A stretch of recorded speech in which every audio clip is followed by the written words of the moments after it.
Saya ini mulai kecil sampai sekarang masih ngaji Quran, juga masih belajar, juga masih terus mencari ilmu.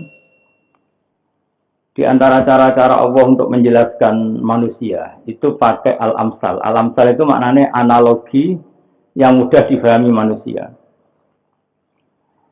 Sehingga di surat Waqiah misalnya, kita cari surat-surat yang terkenal,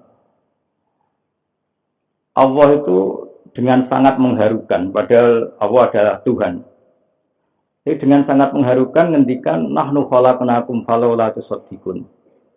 Mbok ya kalau nyembah yang perlu disembah itu mbok yang punya reputasi menciptakan.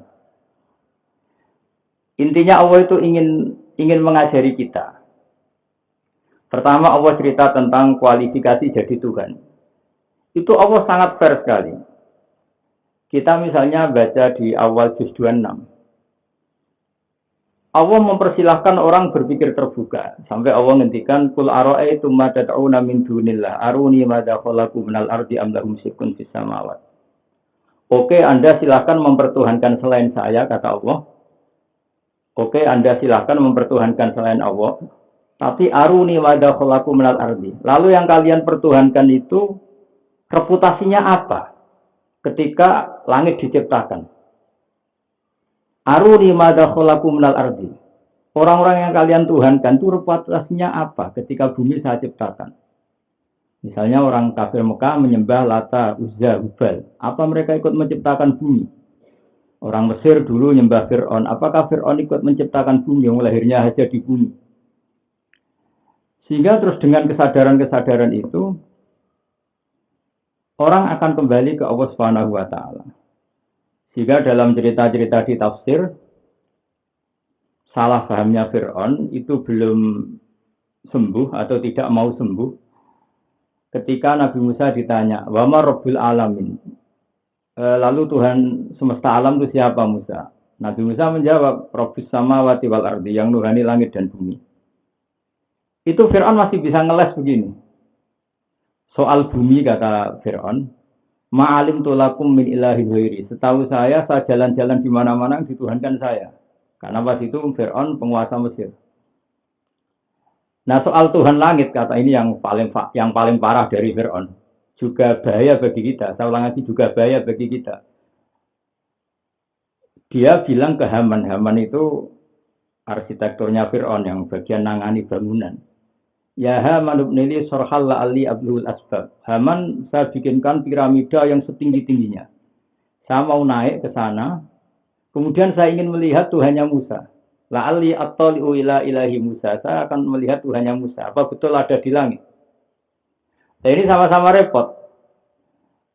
Saya katakan bahaya bagi kita begini. Andaikan Fir'aun itu berkeyakinan Tuhan kita di langit dan dia naik betul, itu pasti tidak melihat Allah. Kita yang muslim saja tidak bisa melihat Allah, apalagi Fir'aun. Dan kalau tidak melihat, dia akan berpikiran Tuhan itu tidak ada. Ini kan repot. Padahal dia bikin piramida itu supaya melihat Tuhannya Musa. Sementara Fir'aun tidak akan mungkin melihat Tuhan. Kita saja tidak mungkin, apalagi Fir'aun. Maka di sini dibutuhkan kecerdasan. Ini pentingnya Nabi. Nabi itu di antara sifatnya harus fatonah, punya kecerdasan.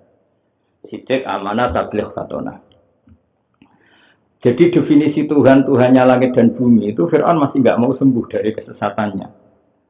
Akhirnya Nabi Musa beralih argumentasi.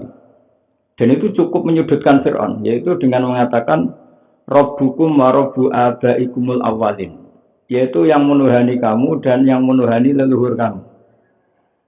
Akhirnya di komunitas itu, di rapat itu, karena pas itu banyak pengawalnya, juga banyak punggawanya. Kalau sekarang mungkin ya banyak kabinetnya. Tuhan itu siapa? Musa. Yang nuhani nenek moyang kamu. Itu separuh dari pengawal Fir'aun itu banyak yang Islam. Karena kalau Fir'aun itu Tuhan, berarti nenek moyangnya itu tidak punya Tuhan. Karena Tuhannya baru lahir. Ada tahun kelahirannya, ada KTP-nya, ada mungkin aktenya. Nah, ini kan jadi aneh. Makanya nyifati Tuhan dengan istilah Tuhanmu dan yang nuhani leluhur kamu. Mereka baru tersentak sadar ya. Kalau Fir'aun Tuhan, banyak Tuhannya siapa? Tuhannya aja baru lahir kemarin. Nah, itu termasuk argumentasi yang mematahkan keangkuhan Fir'aun mengaku sebagai Tuhan. Itu juga cara-cara kita untuk mendekatkan Allah lewat membaca Al-Quran.